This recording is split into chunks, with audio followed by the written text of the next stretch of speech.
Welcome to the Thoroughly Wrong Project with Lalo and Bob. We appreciate you spending some time with us today. Let's jump right into that weekly dose of things you can disagree with. Take it away, guys. All right. Welcome to the Thoroughly Wrong Project. I'm Bob, and this is Lalo. And Lalo, this is different because this is Wednesday night, and I'm not hopped up on some pre-workout drink. Is that a good thing or a bad thing? It's a good thing. Maybe my intellectual abilities will be a little sharper today rather than my mind going 100 miles an hour on a pre-workout drink and some creatine and working out and 11 cups of coffee on top of that. Maybe I could chill out, say something good. How's your Christmas, man? It was good. Just spent time like with the family and stuff. So yeah, the usual, I guess. The usual for Christmas. The usual cultural appropriate Christmas. Everybody stop talking about things you disagree with, wish each other Merry Christmas, exchange gifts, and then start fighting again on the 26th. 26th. Yeah. No, but it was good. It was I think it felt pretty cold this past few weeks especially compared to last year. I feel like last year we didn't get any winter at all. Yeah. We had the hottest summer since like 1863 or some bullshit. I saw that today. The hottest July ever, and the most what do you call those high index heat days. We had a fucking summer, so it's kind of nice to walk outside and it's like 37 degrees, man. Yeah. It's a break. How's yours?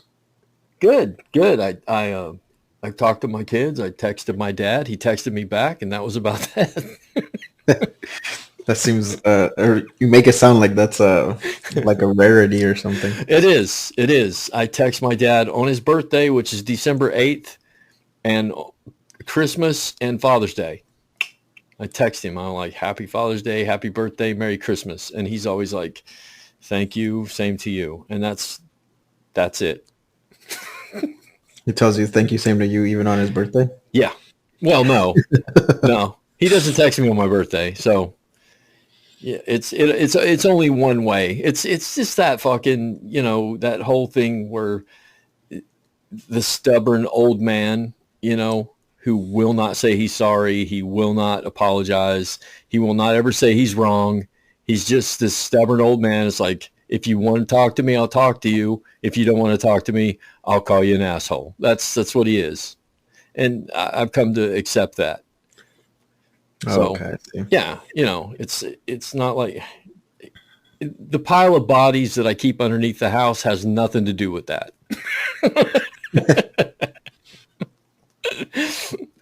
Oh man, it's just family. It's just what it is.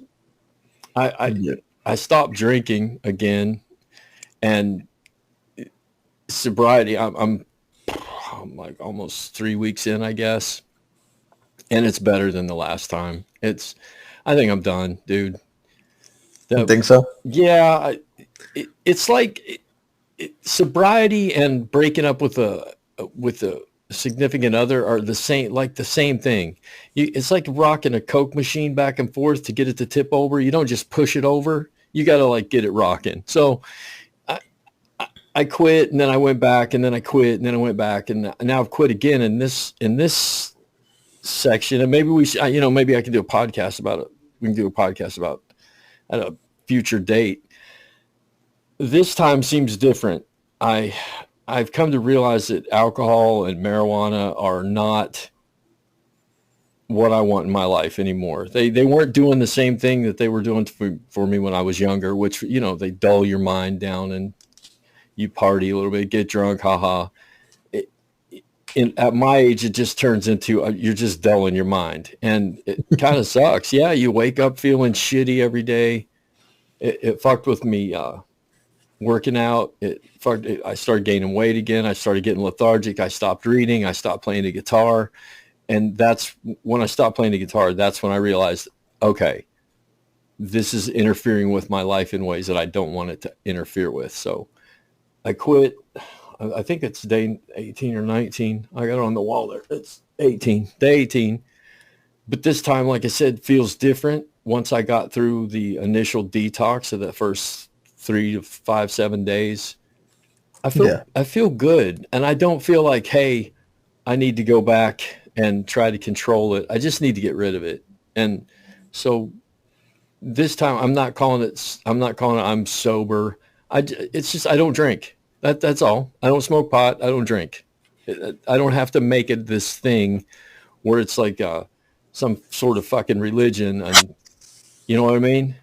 Yeah, I get you. Do you Yeah. think part of that is because you like did it so much when you were younger? Yeah. Yeah. It's 44 years of use. You know, I Yeah, started because when I I was mean, I know. 12. Yeah, because I know a lot of people. They'll like people that like casually drink. They'll enjoy like wine or like a whiskey or something like Yeah. like in the Yeah. evenings and stuff. Yeah.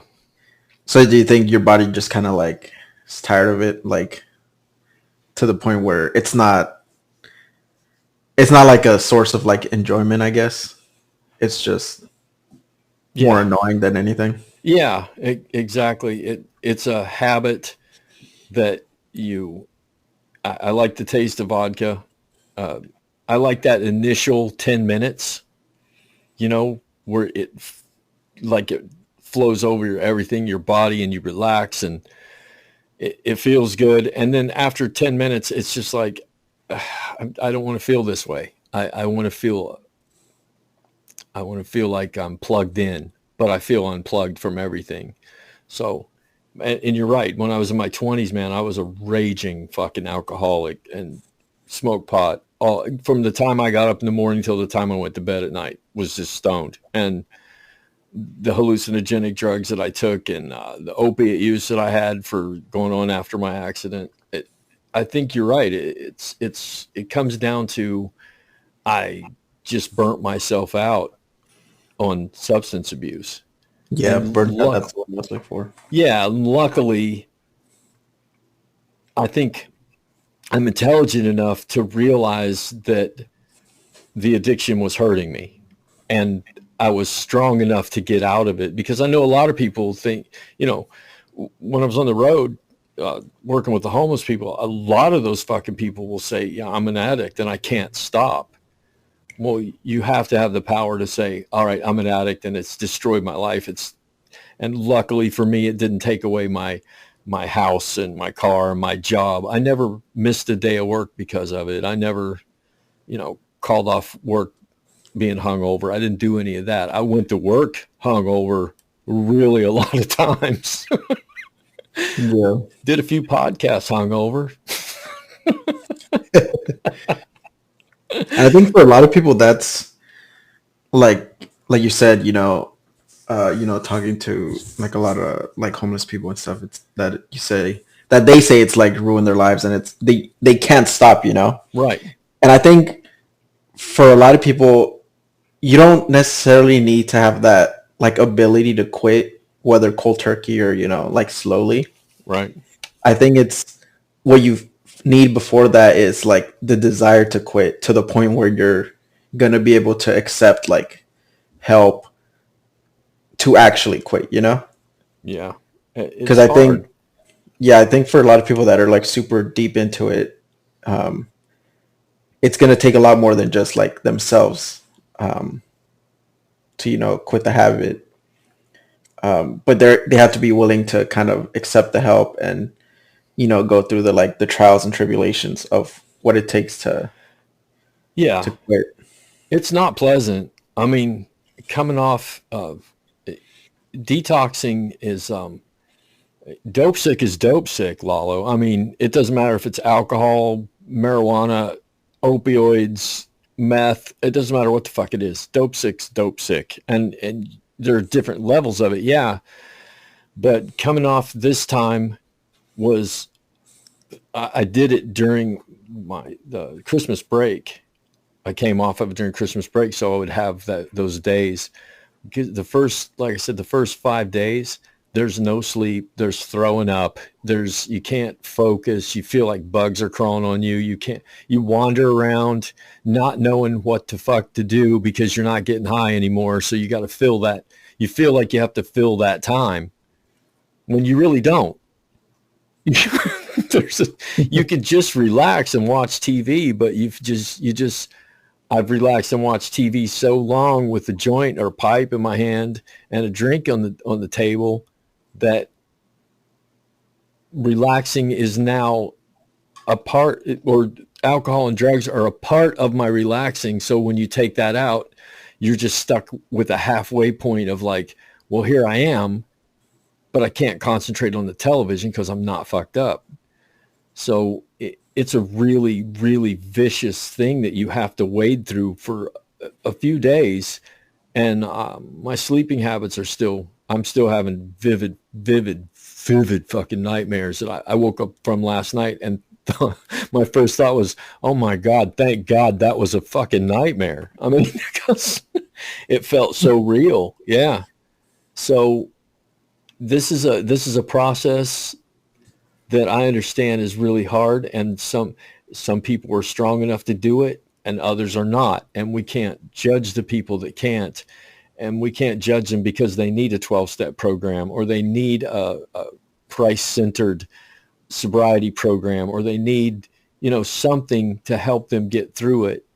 In my case, I have my wife and my children, and I have a home and where I'm comfortable, and I have my own bed and everything, and I can wade through it by myself.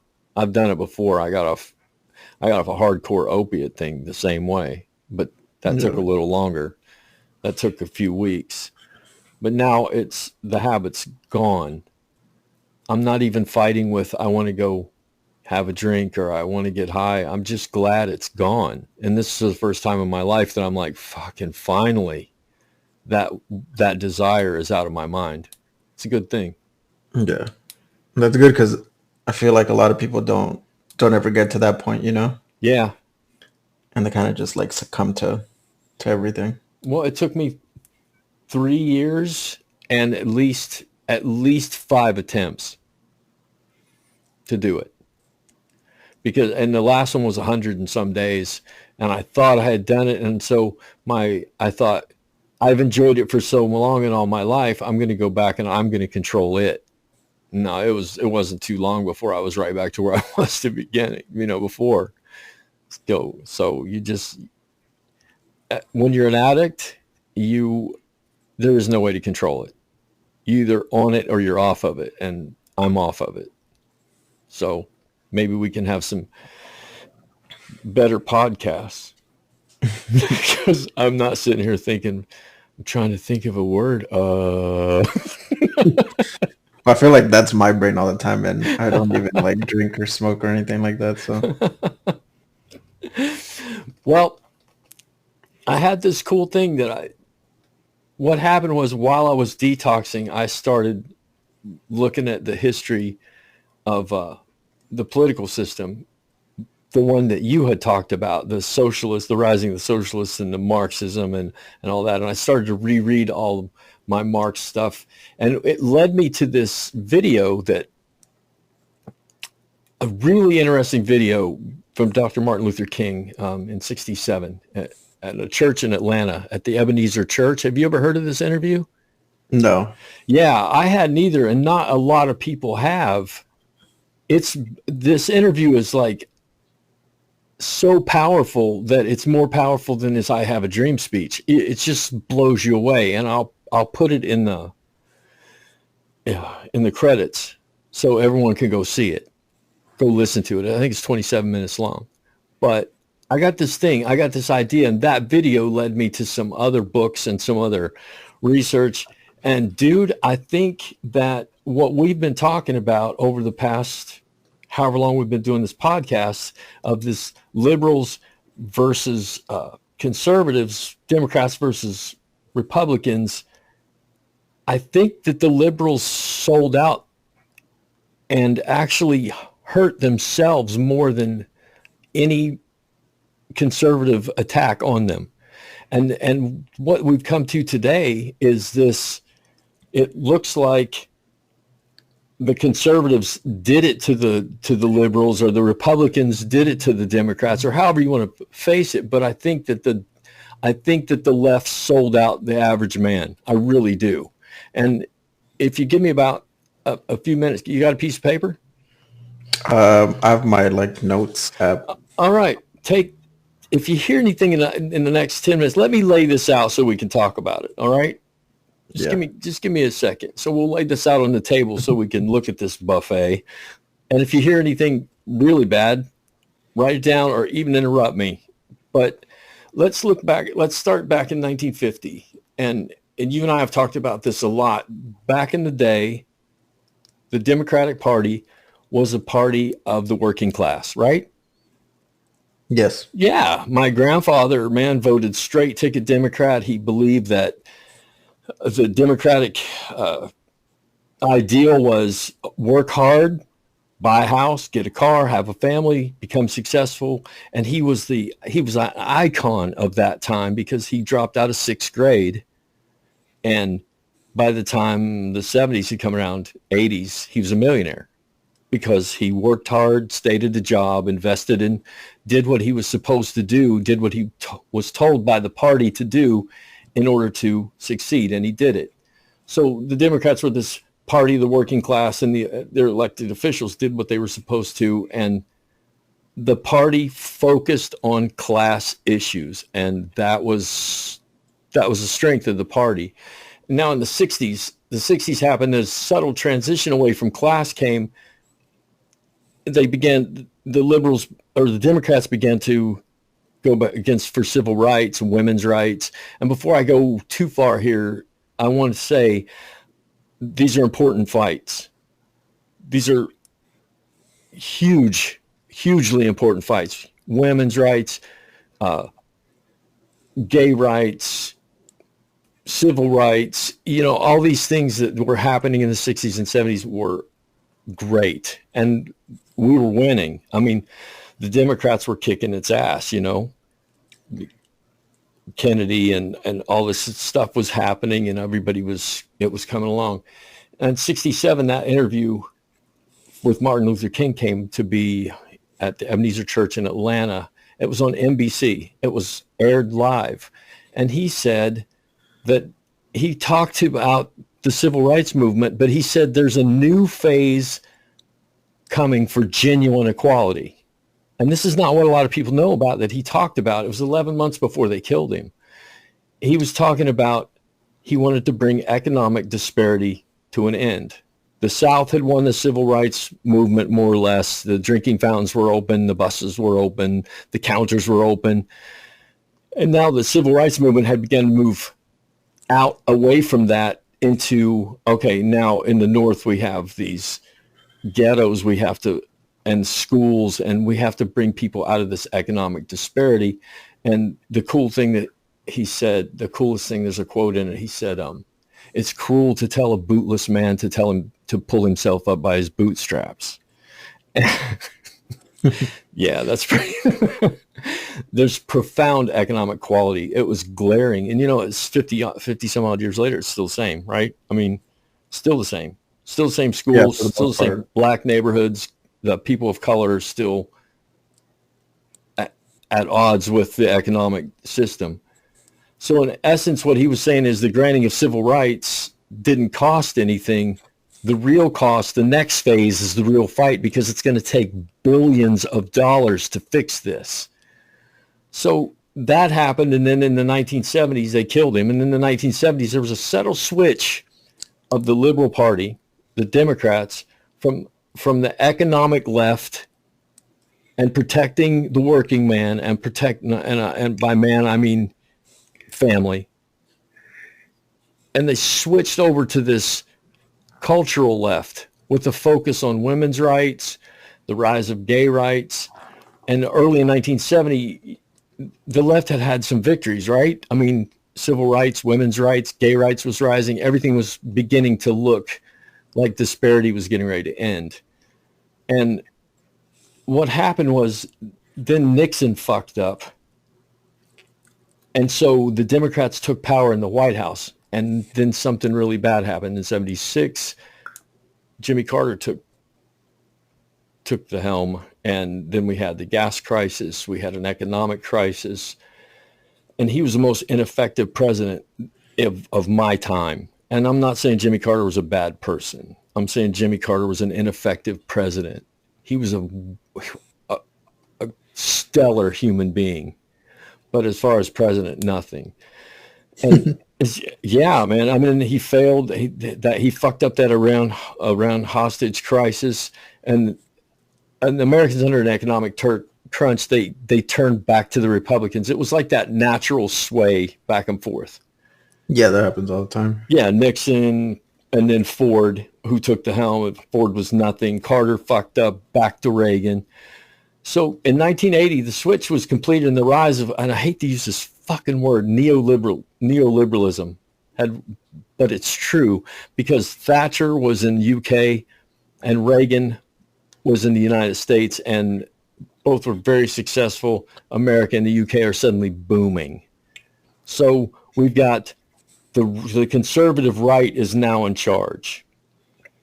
So instead of the left rising up and changing tactics, the power switch came because the coalitions were formed on both sides. Now, these coalitions were the strangest fucking thing about this whole thing that I'm was looking into.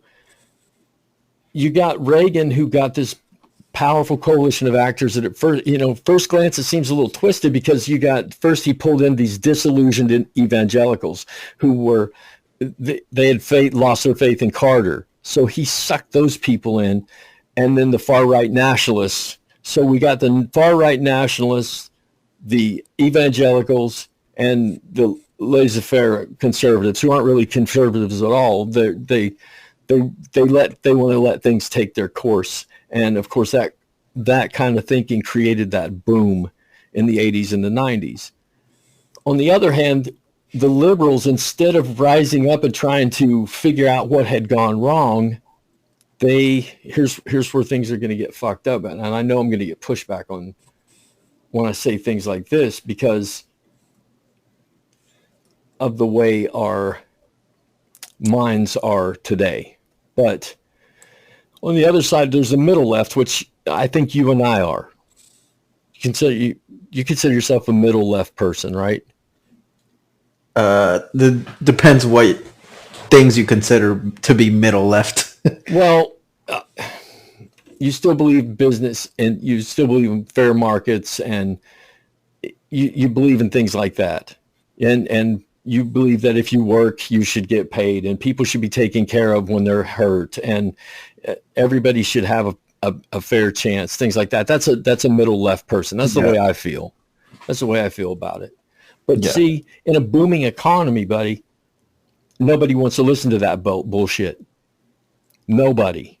Because you can point it at what Reagan did and say, look at the economy, look at housing markets and the stock market and this new rising economy in the internet, and we're booming. Fuck you. We don't need that liberal nonsense anymore with your gay rights and your trans rights and all the bullshit that's all you care about. So instead of us figuring out how to combat that, we went further into this neoliberal fight for civil rights.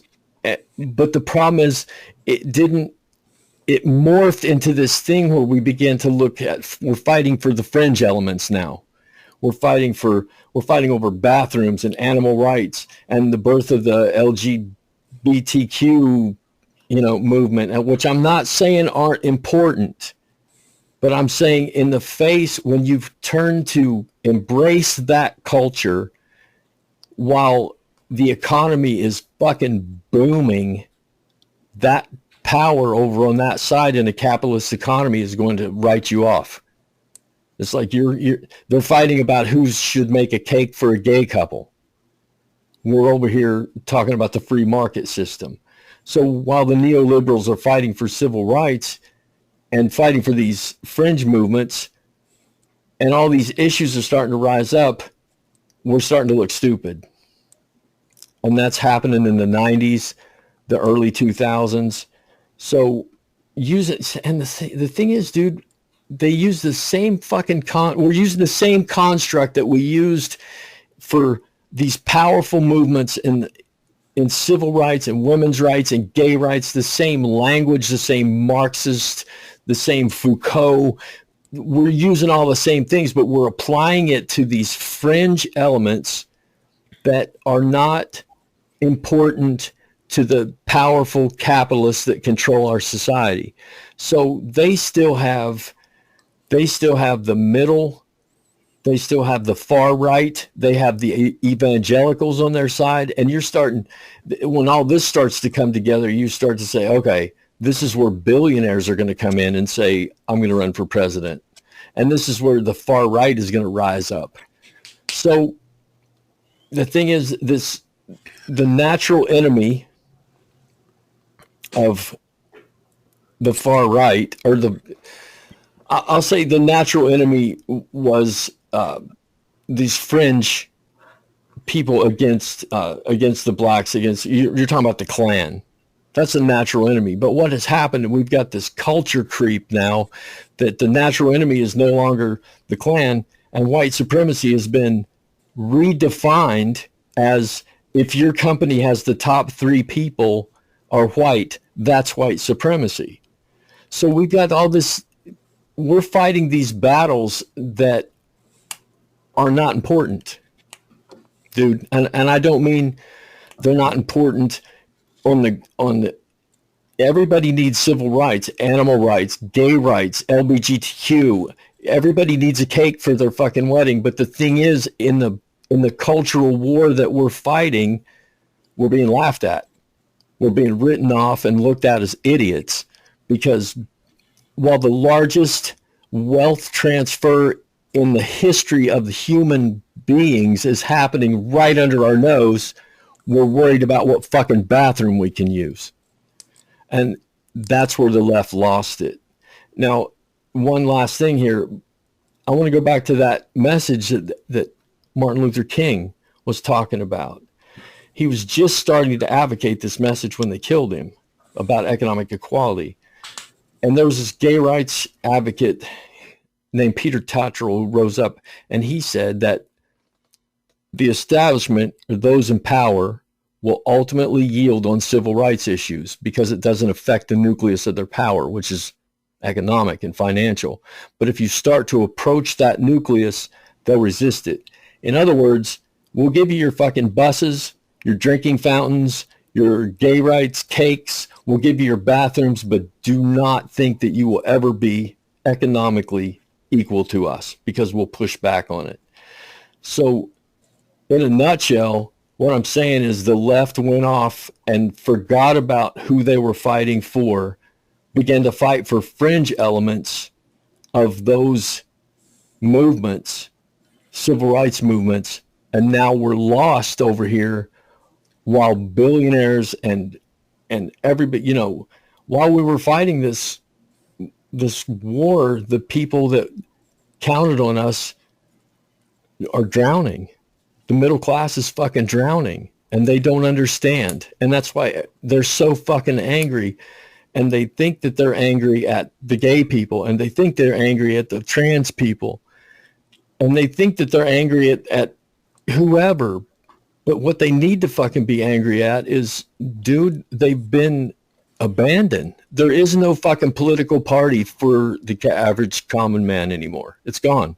The Democrats are dead. And what we have now is we're dead, man. All we have now is this cultural, moral, ethical bullshit that we spew about equality, and what they have all the money, they have all the power. And what's going to happen is, we had our chance when Trump was gone, and I think we're going to lose it, dude. I think we're going to get him back. You think so? If not him, there are 57, I read today, there are 57 fucking people running for office that were involved in January 6th, that were on the fucking grounds, and they all went home and now they're all running for office. So if we don't get him, doesn't matter. We're going to get his ideology. Yeah, I can see that happening, especially with like people like Ron DeSantis, Mm-hmm. like Marjorie Taylor Greene, you know, people like that. Yep. But like going back to your main point, I feel like that's a very like nuanced take, you know. Mm-hmm. To me, my thing is when I look at both of the parties, they're very they're a lot more similar than people think they are, you know. Right. A lot of people think they're, you know, polar opposites or opposites of each other. When in reality, there's very few differences that separate them from each other. And most of them tend to be those like civil rights issues, you know? Because on everything else, they're pretty, you know, equal when it comes to like business, when it comes to, you know, the military, when it comes to war, stuff like that. Sure. I mean, if you just look at like the military budget, the Pentagon budget that they just passed, it was like, it passed like easily, like super easily, you know? Yeah, $768 billion. Yeah, and it was like, I think the vote was like, it was completely lopsided, It was, you know? it was 900 to Bernie Sanders. Right. So it was like, so when you see that, it kind of shows you like, you know, they're not so different after all. And I mean, I wasn't really like alive during, you know, like the Reagan, Right. Yeah, I watched all that. like the go down. 80s, 70s, 60s, stuff like that. Even the 80s, you know. But I mean, from as far back as I can remember, especially now that I've gotten older and I'm able to kind of like, you're able to like look at the history, you know, of each party and how they've, because both of them have like evolved over time drastically if you actually go far back enough. To me nowadays, they're just, it's like two different sides of the same coin, you know. And every time I'm like heavily critical of like the Republican Party, obviously, like I shit on them all the time. And I wouldn't say I'm as equally critical of the Democratic Party, at least not so much publicly. But I think a reason for that, for me personally, is because I think when you criticize something, people kind of tend to get that implication of like, oh, you must be criticizing them, so you prefer the other thing, if that makes sense, you know? Yeah. Yeah. So like every time I'll criticize like Biden for something, I'm not saying, oh, Trump would have done better, you know? So I almost have to like preface like every critique of like the left that I have with, you know, by no means does this mean the other side would do a lot better, because I know for a fact that they wouldn't. Right. Why? That's why I had to preface all my arguments with, I'm not against transgender people. Okay. But just because I say something about them, that you get this cancel culture mentality of like, all of a sudden he's against gay rights. No, I'm not against gay rights. I'm against gay rights being so fucking politicized that it has overrun everything. And that's the only thing that's important. It's like we're hyper focused on civil rights while the middle class is fucking on fire, dude. You know what I mean? So Yeah. that's the thing. I think a lot of it between, and not political, let's not go up to the Congress and the Senate and their votes, because they're very much alike, like you said. But down here on the ground, that's where the differences are. And I think a lot of the differences are just misunderstandings, because misunderstandings and misinformation, because the right will say the pussy liberals universities are turning out people that are just worthless. But the universities are not turning out people that are worthless. They're turning out people that want to succeed in our society. They just have a moral, ethical way of looking at things. And that's what happened. That's the way we used to be. We used to have a moral, ethical way of looking at things. If you work hard, you deserve to be successful. If you stay with your job, you deserve to get, the unions come in to protect you. And we had all these protections in place, and now they're all gone. Because while we were focused on these hyper cultural issues, we just got all our rights taken away, just one block at a fucking time. And it's not like the right came in and sweepingly removed all of it. They just did it a piece at a time with a little legislation here and a little legislation there. And while we were saying, gay rights is important, yes, gay rights is important, but at the same time, you better be looking over your fucking shoulder, because it's about the economy and it's about the freedoms and the things that they're taking away from the middle class. And while it burns, you're fiddling, saying how important animal rights is. So I think the left is too focused on this. They're too focused on the ethical and the moral, and not enough on the political and the financial and all the things that solid Republicans are looking out for, which is themselves. Right? Yeah, I think that's another difference both of the parties have. I think the Republican Party is a lot more solidified with each other on their stances and their views, whereas the Democrats are very fractured. Yeah. There's a lot of factions for specific issues. Mm-hmm. But I almost prefer that, because I think that it's more you're not, and I don't want to sound it's not as culty, It's not hey, we're just gonna stick to this and follow it script, word by word. Hey, I don't agree with you. We might be on the same side, overall in general, but I don't agree with you on this, and this is why. Mm-hmm. And I think that's where you get a lot more healthy discourse, and really good ideas come out of conversations like that. Because like you said, the Republicans just their main focus is themselves, and I've said it multiple times. It's their main two things are power and money.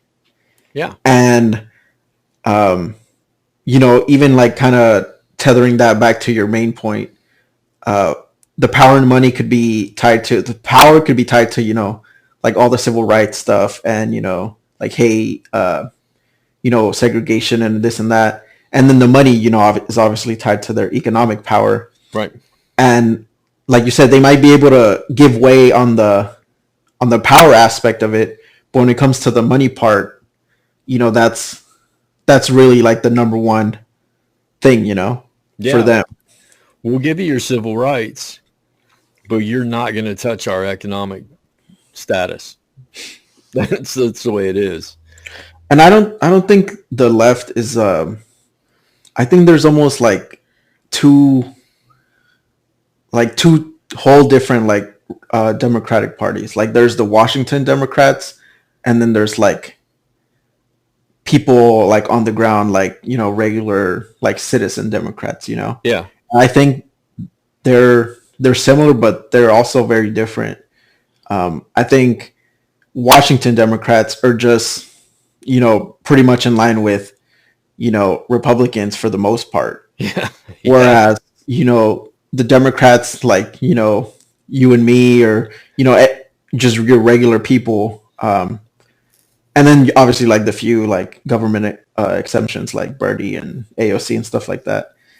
For the most part, they're worried about different things. Their main focus is on like you said, civil rights, equality, stuff like that. But I think a big focus for them too is also economic equality, because that's where you get that big push for raising minimum wage, things like that. Yeah. And the one thing that I've noticed for years now, that the Democratic Party is just like killing themselves in, is they do this thing where, in my opinion, they take their voters for granted. And when I say that, I mean they take like their category of voters for granted. When it comes to like women, or like black people, or like Hispanics, because I mean historically, for the most part, they've always voted Democrat. So I think, and I mean even like the conspiracy theorist in me believes that a lot of the times Democrats in Washington drag their feet on issues important to minorities, because they're afraid that if those issues ever get resolved, they're going to lose those votes. Mm-hmm. And also, like I said, they just take them for granted. So sometimes they won't even like address the issues that are important to them like head on, because for them, like, what's the other option? Like, what's the alternative? They're going to vote Republican. That goes usually against all their ideals. So it's kind of like they know a lot of these voters like don't really have another option. I mean, there is another option, but that option's worse. And the people voting, I mean, for the most part, I think they think that way. Yeah. It's kind of that whole like lesser of two evils situation. Oh man. Because I mean, that hurts my feelings, because that's what I did. I missed Bernie Sanders because I was too focused on the lesser of two evils, and I think that's a huge problem with the center Democrat. They're not. Bernie Sanders was crazy to me at the time, and I know a lot of people who think like me, a lot of Democrats who think like me, thought the same thing. But Bernie was actually, he actually had the same fucking views that my grandfather had. That's the thing. He's an old school democratic socialist. Work hard, make money. Everybody should get a piece of the pie. And I fucking totally missed it. I was like, Biden is better than Bernie. And I don't even, Lalo, I don't even know how I how I said that at the time. A lot of people have like different views than, like, if you ask them to express their views like out loud, it would go against what they say they are. Yeah. Like you said, like, hey, do you believe people should work hard and be compensated for that? Do you believe this? Do you believe that? And then once you kind of like lay them out on the table, it's very like, oh well, you say you're Republican, but all these views aren't Republican at all. Yeah. They're 1950s Democrat, man. What are you doing? Yeah, I know.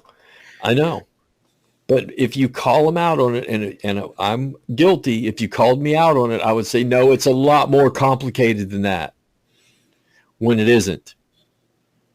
It shouldn't have to be. And like I said, we got all these people who want to, on the Democratic side, who want to dismantle the system, but they're after the wrong system to dismantle. That's the thing. We're totally fucked up here, and I don't know how to fix it other than to just point it out. It's like, well, why you were arguing about the trans people in the bathroom? Let's look at some of the legislation that passed right under your fucking nose and you didn't see it. Let's look at that. And then can we say, okay, the trans people bathroom is important, but you need to broaden your focus a little bit over to bring it into the economic and the not just the cultural, but the economic, and look at the disparity of what is happening right now while you are hyper focused on this identity crisis of trans people. Shit is happening right behind your back that you're not paying attention to, and that's what you need to pay attention to. all of it, not just that one thing. That's my argument here. Well, for me, I mean, at least from what I'm able to like see and gauge, it seems like those two like battles are being fought like at the same time. Like I said, at least from what I see, like on the internet and like the political I guess like atmospheres that I follow and that I keep up with, Mm-hmm. because I see a lot of like economic like inequality like rhetoric, you know. So it doesn't seem that way for me, the way you're saying, where it's like kind of one-sided. I think that's what's very I think that's what's heavily pushed in like TV news and like CNN and like Fox News, like this like you said, like culture war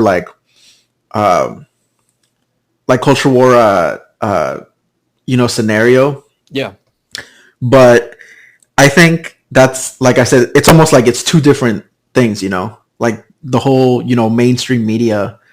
To me, it's like a dying medium in general. So I think the vast majority of like that conversation and like the outcry is seen like online, and that outcry is directed not just at like, you know, civil liberties and equality, but also at economic inequality. So I think it kind of just depends like what like telescope you're looking through, you know? Yeah, exactly. Because I mean, for me, a lot of my not just like news, but like I said, like atmosphere of like this political climate that I follow and keep up with. For me, it's a lot of like Twitter and like just social media, you know. I feel like Twitter is very diverse when it comes to like the different, I guess, like mindsets and opinions and sources, and you just get a lot of everything, you know. Yeah. Whereas I think something like if you just watch like, you know, your 5 o'clock, 6 o'clock news, it's kind of more geared towards like, hey, what's gonna grab the most attention, you know? Right. Because I mean, I really don't see like CNN or like all those mainstream outlets kind of talk about, like you said, the whole like economic inequality. But I feel it and I hear it being expressed just generally online. So I think there is a big push for that, you know, kind of in hand with the whole like civil liberties issues as well. I'm going to point out something really kind of beautiful here, and it's really mirrored in our podcast. You're 26, 27. I'm 56, almost 57. So we're seeing life from two different viewpoints, and that's no one's fault. I'm not saying anybody's wrong here. I'm not wrong. You're not wrong. I'm saying this the way it is. You are immersed in a culture of, I hate to use that fucking word woke, but there's a lot of people that are your age that are awake, that are seeing this. The people that I'm talking to, they use Twitter as a fucking echo chamber. They're following Trump and all of his cronies and all, you know, and they block anybody like you. They don't want to hear you. Yeah. Okay, so that's not just the Republicans. That's your older Democrats too. They grew up on Walter Cronkite in the 70s. They had 5 channels. They don't know how to handle, and I'm not saying it's a bad thing. I'm just saying they don't know how to handle the influx of information that's coming to them. That's not what they've had to deal with before. And even though it came in a somewhat slow, but you grew up in a society of a cornucopia of fucking just Twitter and Facebook and the internet and chat rooms and all the things that you've grown up with and all the people that you hang out with. they're like that. My generation grew up on CBS, NBC, ABC, PBS. That's what we had. So then in the last 20 years, it's opened up this gate of flood of information, and people my age just don't know how to handle it. So they cut it off to where I listen to CNN, and CNN tells me who to follow on Twitter, and MSNBC tells me who to follow on Facebook. And by the way, if you go over to Fox News, they're going to direct me to a bunch of social media platforms. OAN is going to direct me to a bunch of social media platforms, and that's where they go, where they're told. And they don't look past that. So we got a lot of people out there who are just screaming into the fucking wind to hear themselves back. You know what I mean? Yeah. Yeah, there's this podcast is beautiful because I recognize that. I fight against it, and you have helped me a lot, and I do appreciate that. When I shut everybody off, you were like, "No, fucker, don't do that." So now I'm back to listening to everybody, and I think my age has given me a little bit of insight into, I can listen to OAN, I can listen to CNN, and I can say, okay, they're looking at their truth. That's all they're doing. That's all they're doing is they're looking at their truth, and they don't let anything else in. So I don't know how to handle it. I don't know how to change our culture back. You know, I saw yesterday there's a lot of things on the mainstream news talking about how they're teaching people to have dinner together and have empathy and all this shit. And I'm like, that's great. That's really a great thing. But the 700 or 1,000 people that stormed the fucking Capitol last year on January 6th, they're not going to want to go to an empathy party, okay? They're not going to listen to that shit. So how do we get them back? Because we need to reel these people back in. You can have that fucking thought. You can hate the fucking president. You can wait this out. You can vote some people in that you like, but don't storm the fucking Capitol, man. That's not cool. Yeah. It's like you said, I think it's just two different it's almost like two different worlds. Yeah, it When it is. comes to like, um, it reminds me a lot of this like analogy that I heard a while back about. If you ask a blind man what an elephant looks um, like if you ask 7 blind men what an elephant would look like, Yes, sir. and you put them in different parts of the elephant, they'll tell you 7 different things. Yep.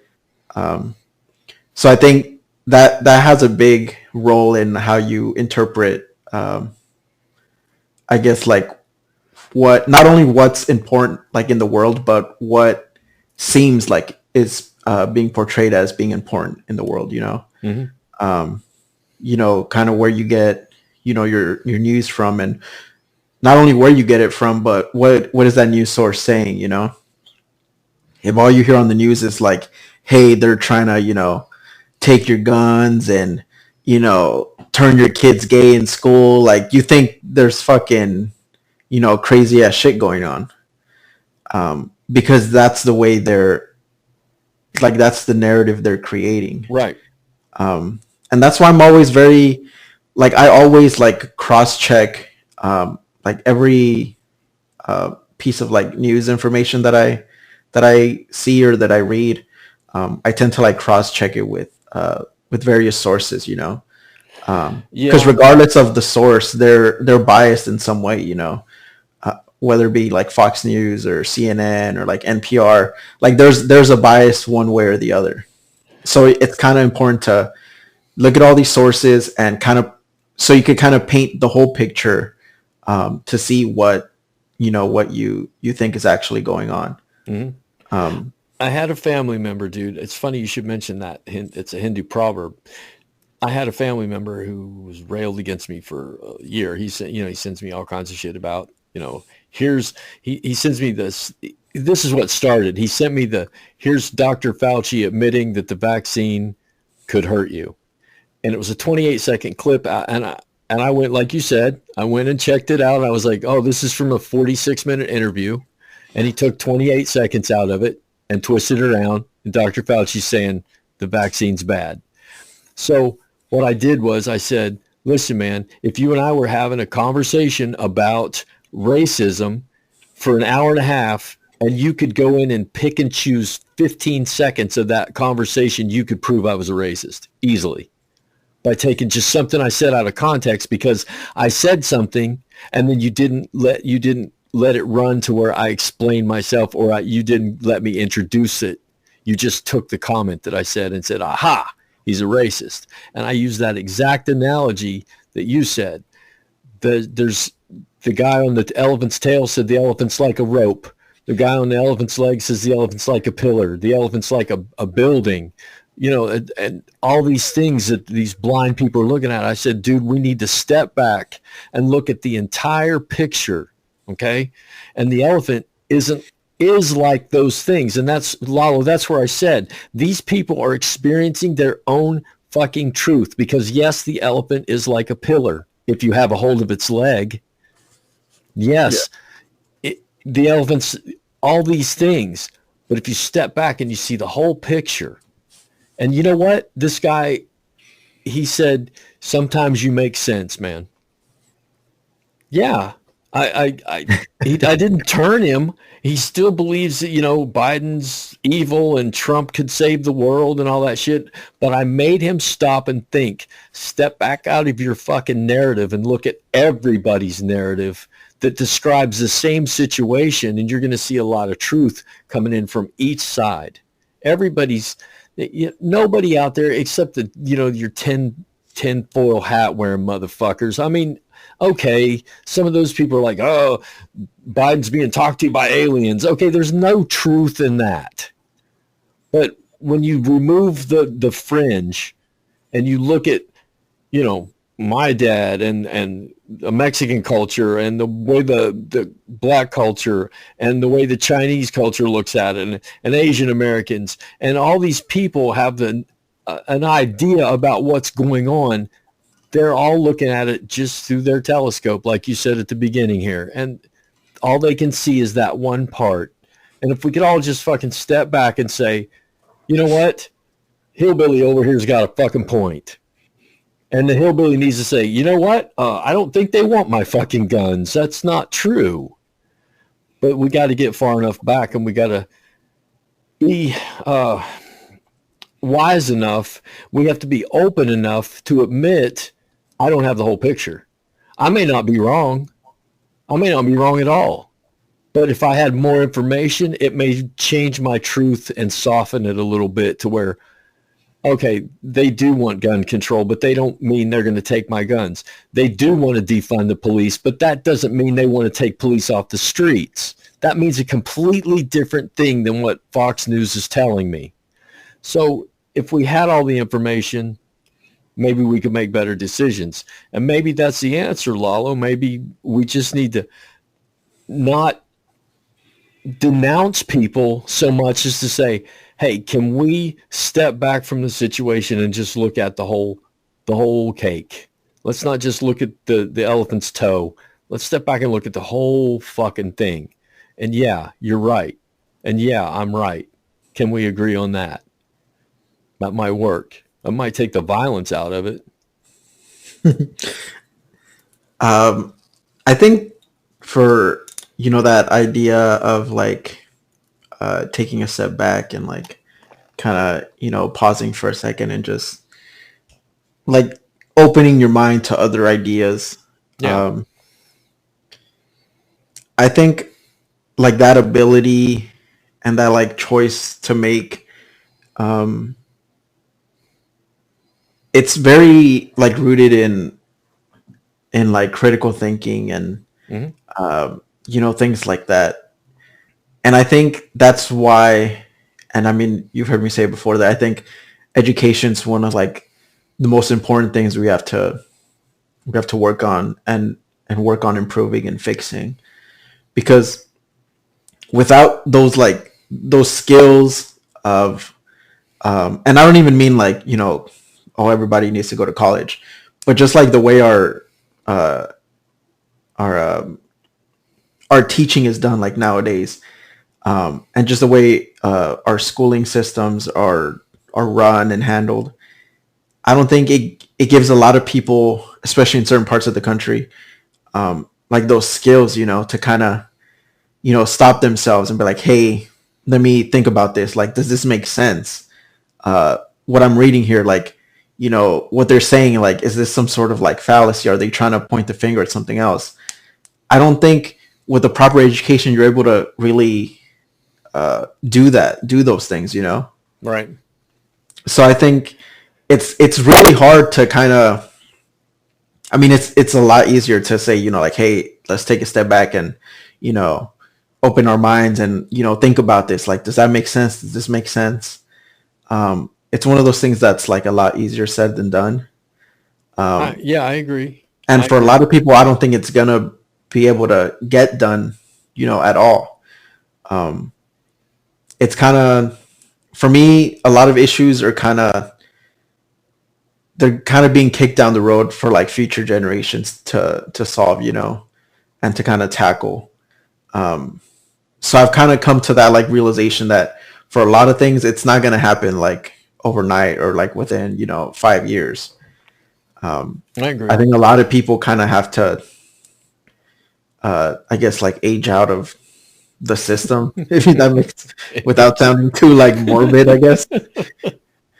But like if you look at like, even like I was saying how, there's like Washington Democrats and then there's like regular Democrats, if you look at those Washington Democrats, like the leadership, you have like Chuck Schumer and like Pelosi. Those are like super like old guard, like old fashioned Democrats, Yeah. And to me, like that's not gonna get anything done, because if it would get things done, it would have been done by now, because they have the power now and they've had it in the past to get things done. Because they're just so deep in that like Washington, like those Washington like trenches, of Yeah, like, hey, they're ensconced, man. They're not. You're gonna not get them out. You're right. not. So it's like you're gonna like, one of like, I think our only option at this point is to kind of like wait them out, because, and get like new leadership in there, younger leadership. Yeah. I've never liked this notion of like, to be a politician, you have to be like this super like old and, tenured person. Yeah. Because I don't think that's really what it takes to be able to do, to get things done. If anything, Yeah. like older people tend to like slow down and like be like less passionate about things. So if anything, the opposite is true. I feel like you need younger people to kind of help steer the ship, because they're the ones. I mean, especially in this like millennial like generation, they're kind of the ones that we're kind of in the middle, of like the baby boomers and like the super like Gen Y and like Gen Z people. Yeah. The Zoomers. Yeah. So it's like,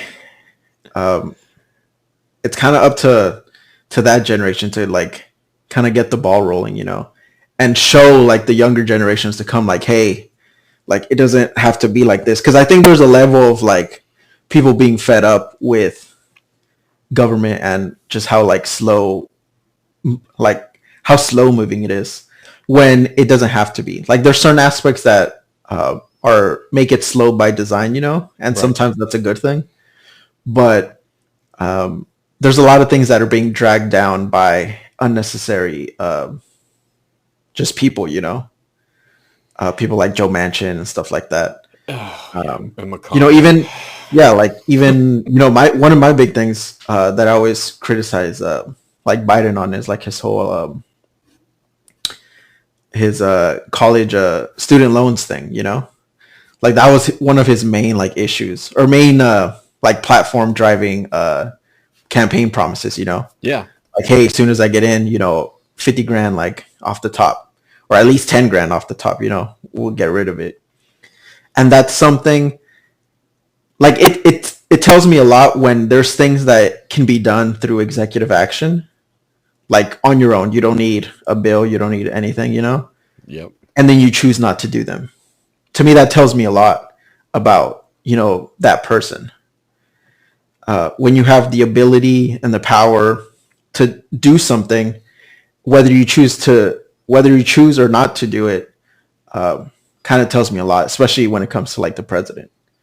I agree. That's So one thing that is the issue that changed my mind, that I'm going to vote for Biden. But the thing is, I'm sure Bernie would have done it. yeah, and I mean, He it's would one of have. those things where you, it's like you said, like he has the ability. Like I said, he has the ability to do it like right away, like at the stroke of a pen, and you actively see him like he kind of like relegates it to like Congress, like, hey, if they send me a bill, like, the moment that bill lands on my desk, I'll sign it. But it's like you don't need that bill, So what's like your ulterior motive? And I mean, what was I surprised? Not really. I mean, I was like upset about it, and I don't even have student loans, like Yeah. me personally. But it's one of those things that, and I've seen this with Democrats like my whole life, where they kind of they drag their feet on a lot of issues because, like I mentioned before, like they know like their voters, they're not gonna sway, at least for the most part, not most of them. And the one example I always go back to is like Hispanic people, the Hispanic population. For a lot of them, one of their biggest issue is like immigration, and immigration reform. And Democrats, since I can remember, since Obama, have promised like, hey, we're going to get this done. Like, and, it just doesn't get done. But if you think about it, like as a Hispanic person, like knowing the Republican Party and knowing the Democrat Party, like, okay, the Democrats are saying, okay, we're going to get this done. And then they don't get it done. You're not going to think, oh, well, I'm going to vote Republican because they'll get it done. Because we know they don't even say they're going to do it, let alone actually do it. And I think there's a lot of issues that way, especially when it comes to like the minority voters. Because for a lot of minorities, some of their biggest issues are like civil rights issues because they're minorities. Those issues directly impact them. LGBTQ people, they don't say, oh, well, the Democrats didn't, protect us. Maybe the Republicans will. Like, that's never a thought, at all. Right. So they're kind of like forced to kind of, just go back to the Democrats, whether they do it or not, because at least they're saying they're going to do it, and that might not be worth shit, but your alternative is someone that's not going to do it for sure. Yeah. Yeah, you're right. I've always said the biggest threat to Republicans is Democrats, but the biggest threat to Democrats is Democrats themselves, to the party, because That's true, man. they kind of like hold themselves back, whereas the Republican Party is kind of like, and I think I've told you before. To me, it's like a dying party as this country gets more and more progressive. So they're trying to find ways to kind of stay in power as long as they can, with whatever like manipulation of the system that they can conjure. But with Democrats, it's kind of like I said, there's a lot of factions, so there's a lot of like infighting. Yeah, and there doesn't seem to be as much on the Republican side. Right. Like I said, Reagan gathered his little flock together, and although it looked odd with your evangelicals, with your radical nationalists, that didn't work. But as we come now, we see the fruit of that, of your evangelicals being far right nationalists now. They've like melded together. So you got flag waving, Jesus loving, Capitol storming Republicans now. And that's fucking crazy, man. That's the fucking craziest thing. Things have changed so much. You know, got to close up here, but one last thought I have about changing people's minds. And maybe since we are educated and we have the critical thinking, maybe we could change our narrative a little bit. And instead of, you know, maybe the elephant story doesn't work because people don't understand it. But if you talk to a mechanic and you plug that into being a mechanic or a fishing or hunting or whatever it is, and you take those analogies and you turn them and you explain to the people, like a child comes to you with a problem, you don't explain that your economic crisis about you can't get this toy because of your economic crisis is it's based on the housing bubble bursting. The 6-year-old's just going to look at you in the face and be like, what the fuck are you talking about? You explain to the child in a childish way. So we need to explain. I'm not calling these people childish. I'm saying they have their interests. If you find out their interests, maybe you can explain it at their level. That you have to step back from the whole thing, man, and take a look at what we're looking at here. We're looking at the way you go fishing, and this is what you're concentrating on, and that's not going to get you fish. But if you step back, you're going to be successful. So we need to tell everybody, all the people who understand that concept and that approach, we need to start talking to these people instead of pointing fingers at them and saying you're yelling into when you tell somebody that they're yelling into an echo chamber and they don't know what the fuck that means, then you failed. Yeah, it's kind of hard to get them to see the irony when exactly. Then they don't know what irony failed. They're not failing. They don't understand. You understand. You need to explain it to them. Exactly. All right. Thanks, man. It's been good.